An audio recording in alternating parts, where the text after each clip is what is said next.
កាលខ្លួនក្រមុំស្លៀកពាក់សែនសមខ្ទង់អាយុ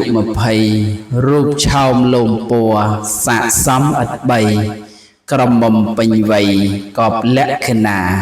មិនយូរប៉ុន្មានវេលារុញច្រានរៀបមង្គលការជាប្តីប្រពន្ធភក្តីស្នេហាចំណងគ្រួសារបុត្រាបុត្រីវេលាជ្រេទៅកេសាប្រែស្កូវចូលត្រុតត្រោមវ័យអាយុហាផ្លាយខុសឆ្ងាយពី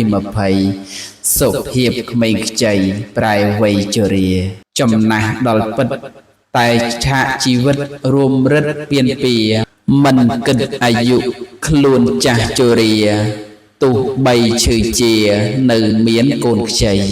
បំពេបីបំលួងលោមថ្នាក់ថ្នមពត្រកង3រក្សាការពារទាំងយប់ទាំងថ្ងៃមិនដែលសំចៃកម្លាំងមើលថែតាមពិតវាគ្រាន់ថាកូនខ្ចីនេះណាជាចៅទេតើមិនមែនកូនខ្ញុំកូនសុំឲ្យមើលព្រោះត្បិតកូនធ្វើការងារស្រុកស្ងាយកូនគ្មានអ្វីពឹងធ្វើជាលំនឹងមានតែអ្នកម្ដាយ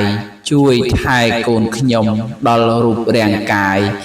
ឲ្យទឹកឲ្យបាយគុំណាយចិន្តាម៉ែចាស់ជរាម៉ែនៅពុះពៀមិនរៀមដងណាមើលថែទាំងកូនរាល់រូបអាត្មាឥឡូវនេះណាមើលថែដល់ចៅមើលចៅជានិច្ចរាល់ពេលឥតភ្លេចកែកិច្ចរវាទមិនឲ្យមានភ័យចង់រៃមកបៀតសត្វល្អិតចោលមកសៀតកុំបៀតចៅខ្ញុំ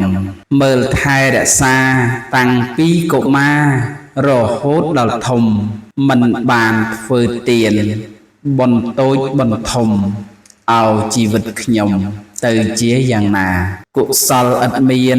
ឥតបានធ្វើទានស្ដាប់ធម៌ទេសនាកសាងដើមទុនជាស្ពានផល្លាមុននឹងមរណាចាកទ្វីបលោកីនាមស្នេហ៍អក្សរាសូមផ្ដាយផ្ដាំថាអស់ញាតិប្រុសស្រីកុំឲ្យម្ដាយចាស់នៅមើលគុណខ្ចីមេត្តាលោកលីឲ្យគាត់ធ្វើបុណ្យបើមិនដូច្នោះអស់ញាតិស្រីប្រុសនឹងបានបាបធ្ងន់ទោះបង្ខាំងម្ដាយមិនឲ្យធ្វើបុណ្យមិនបានធ្វើគុណដល់អ្នកម្ដាយថ្លៃសូមកូនចៅគិតទុកយកទុកក្នុងចិត្តប្រព្រឹត្តរាល់ថ្ងៃ